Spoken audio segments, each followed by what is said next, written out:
Hello বন্ধুরা, আমি অনির্বাণ, তোমাদের friendly gardener and welcome back to another video.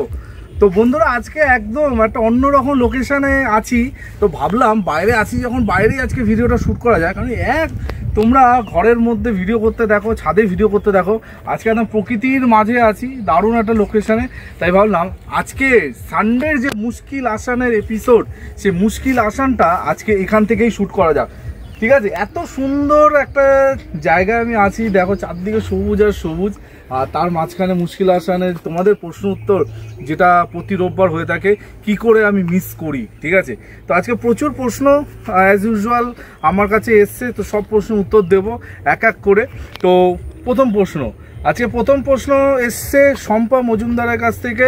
Shampadi বলছে, অনির্বাণ তোমার ভিডিও তো প্রতিদিন আমার দেখতে ভালো লাগে, আমার একটাই জানার দরকার আছে, সেটা হচ্ছে এই সময় জবা গাছে কি খাবার দেব।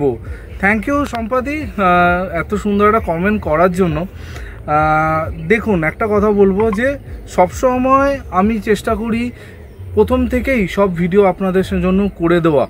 জবা গাছে কি খাবার দিতে হবে এটা কিন্তু আমি অনেক মাস আগে বলে দিয়েছিলাম, তাও আরও একবার বলে দিচ্ছি। জবা গাছ দু রকম আছে এখন, মানে এই বর্তমানে শীতের সময়। এক হচ্ছে যেই জবা গাছগুলো ডরমেন্সিতে আছে, আর আরেকটা হচ্ছে যেই জবা গাছগুলো এখন ফুল হচ্ছে। যেই জবা গাছগুলো ডরমেন্সিতে আছে, মোরলের দেশি জবা, তাদের কোনো খাবার দেওয়ার দরকার নেই। কিন্তু যেই জবা গাছগুলো এখন ফুল হচ্ছে, পুনে ভ্যারাইটি, ব্যাঙ্গালোর ভ্যারাইটি, মোটা কথা হাইব্রিড জবা, সেগুলোতে এখন সর্ষের খোলের জল, বাদাম খোলের জল, তার সাথে মিক্স খাবার দেওয়া যেতেই পারে। আর অবশ্যই মাইক্রোনিউট্রিয়েন্টের স্প্রে প্রতি 20 দিনে একবার গাছে স্প্রে করলে গাছ ভালো থাকবে। আশা করছি আপনি উত্তরটা পেয়ে গেছেন। তো এরপরের প্রশ্ন খুব ইন্টারেস্টিং, সেটা এসছে সৈকত হাজরার থেকে। সৈকত বলছে, অনির্বাণদা কেমন আছো? হ্যাঁ, ভালো আছি সৈকত। আমার জানার বিষয় সেটা হচ্ছে, এখন শীতে যেই গাছগুলোতে ফুল হচ্ছে সেই গাছগুলোতে কি খাবার দিয়ে যেতে হবে? প্রথমে ওগুলো খুব ইন্টারেস্টিং একটা প্রশ্ন তুমি করেছো, যে এখন শীতের গাছে খাবার দিয়ে যেতে হবে কি না। ডেফিনেটলি শীত যতক্ষণ আছে খাবার কিন্তু দিতে হবে। না খাবার দিলে কি হবে, গাছগুলোতে ডেভেলপমেন্টটা থেমে যাবে, ফুল আসার প্রসেসটা কিন্তু কমে যাবে। তো ফুল কম আসলে সেটা কি হবে, সেটা কিন্তু একদমই আমরা চাই না, ফুল আমরা চাই। তো সেই জন্য বলবো যে এখন যেরকম লিকুইড খাবার আমি যেটা বলেছি, যেটা সর্ষের খোলের জল তার সাথে ডিএপি মিশ্রিত, সেই লিকুইড খাবারটা তোমরা যদি দাও, তোমাদের গাছ কিন্তু ভালো থাকবে, গাছ সুন্দর থাকবে। আর হ্যাঁ, এখন বলে দেবো আরেকটা জিনিস, সেটা হচ্ছে কতদিন দেবে। ফেব্রুয়ারি মাসের প্রথম সপ্তাহ হচ্ছে শেষ, ফেব্রুয়ারি মাসে ফার্স্ট উইক অবধি আমরা খাবার দেবো, তারপর কোনো শীতের গাছে খাবার দেবো না। ঠিক আছে, আশা করছি উত্তর পেয়ে গেছো। আর এর পরের প্রশ্ন এসছে আমাদের সবার প্রিয় মাসিমার কাছ থেকে। মাসিমা বলছে, অনির্বাণ বাবা ভালো আছো নিশ্চয়ই, তোমার ভিডিও প্রতিদিন দেখি, দেখতে তো খুব ভালো লাগে।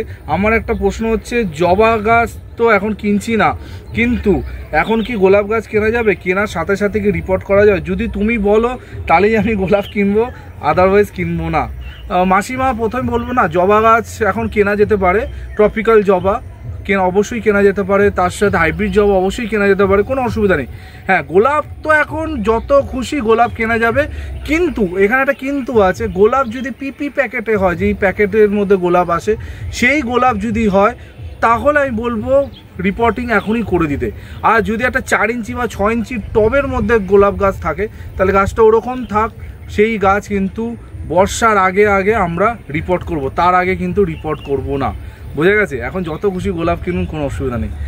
তো এর পরের প্রশ্ন এসছে নিবেদিতা বিশ্বাসের কাছ থেকে। নিবেদিতা দি বলছে, অনির্বাণ আমার সাকুলেন্ট গাছগুলো হঠাৎ করে কেন মরে যাচ্ছে বুঝতে পারছি না, তুমি যেভাবে বলেছিলে ওইভাবেই করেছিলাম, তাও বুঝতে পারছি না, তুমি যদি একটু বলো কি সমস্যা হয়েছে। তো দিদি ছবি পাঠিয়েছে, দেখে আমি একটা জিনিস বুঝে গেছি, দিদি প্রচুর জল দিয়েছে। আমি আগেই বলেছিলাম, সাকুলেন্ট গাছ, যে কোনো ধরনের সাকুলেন্ট গাছ, সেই গাছে কিন্তু জলটা বুঝে দিতে হবে। জল যদি ঠিক মতো না হয়, তাহলে কিন্তু গাছ একদম গন হয়ে যাবে। ঠিক আছে, গাছ পুরো শেষ হয়ে যাবে। নিবেদিতা দিয়ে আপনি প্রচুর জল দিয়েছেন, দেখেই বুঝতে পারছি। সাকুলেন্ট গাছে সপ্তাহে 1 দিন জল এনাফ, এর থেকে বেশি জল দিলে গাছ কিন্তু আর ঠিক থাকবে না, গাছ কিন্তু মারা যাবে। তো এর পরের প্রশ্নে যাচ্ছি, কিন্তু তার আগে একটা দারুণ জিনিস তোমাদের দেখাচ্ছি। দেখো পেছনে খেজুর গাছ।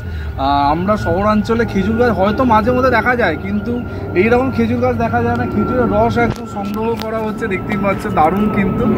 তো আর এরপরের একটা দারুণ প্রশ্ন আছে, সেই প্রশ্নটা হচ্ছে অনির্বাণ তোমার দেখা দেখি আমি বোগানভিলিয়া গাছে পরিচর্যা করেছিলাম, প্রচুর ফুল হয়েছে, অগণিত ফুল হয়েছে, সেই ফুলগুলো ঝরে গেছে যেমন তুমি বলেছিলে সেরকমভাবেই কাটিং করেছি।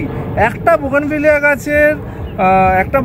গাছের মাটি টাইট হয়ে গেছে, নিচ দিয়ে শিকড় বেরিয়ে এসছে, এখন কি সেই গাছটা রিপোর্ট করতে পারবো?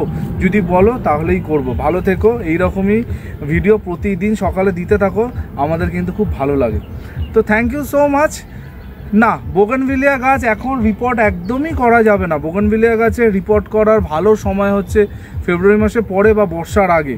এখন তো ফুল দেওয়ার সময়, এখন রিপোর্ট করলে তো সব ফুল দেওয়া বন্ধ হয়ে যাবে। তো বোগানভিলিয়া গাছ এখন কোনো রকমভাবেই রিপোর্ট করা যাবে না। আমরা কিন্তু আবার যখন ফেব্রুয়ারি মাসে রিপোর্ট করব আমি ডেফিনেটলি ভিডিও করব, ভিডিওতে সব কিন্তু জানিয়ে দেবো। আর আজকে শেষ প্রশ্ন এসছে নির্মল কর্মকার। নির্মল কাকু বলছে অনির্বাণ এখন ফল গাছে কি পরিচর্যা করব যদি একটু বলে দাও তাহলে খুব ভালো হয়।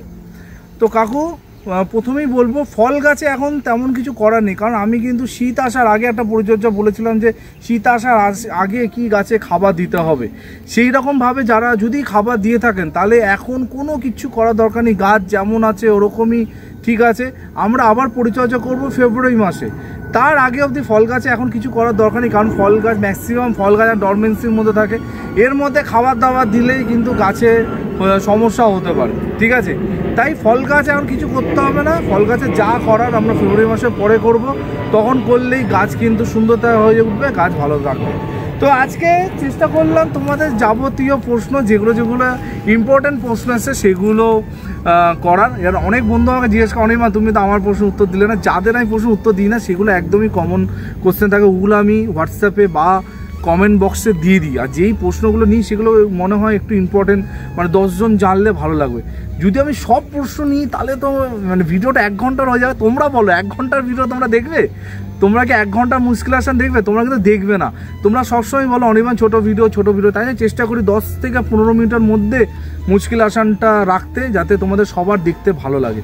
আশা করছি ভিডিওটা তোমাদের ভালো লেগেছে। কীরকম লাগলো অবশ্যই কমেন্ট সেকশানে কমেন্ট করো, আর তোমাদের যাবতীয় মুশকিল আমাকে জানাতে ভুলো না। আমার ফোন নাম্বার স্ক্রিনে দেখতে পাচ্ছ, নিচে কমেন্ট বক্সেও আমাকে জানাতে পারো তোমাদের প্রশ্ন, আমি ডেফিনেটলি উত্তর দেবো। আবার নেক্সট রোববার চলে আসবো মুশকিল আসান নিয়ে। ততদিন সবাই খুব ভালো থেকো আর সবুজে থেকো। ততক্ষণের জন্য বাই বাই।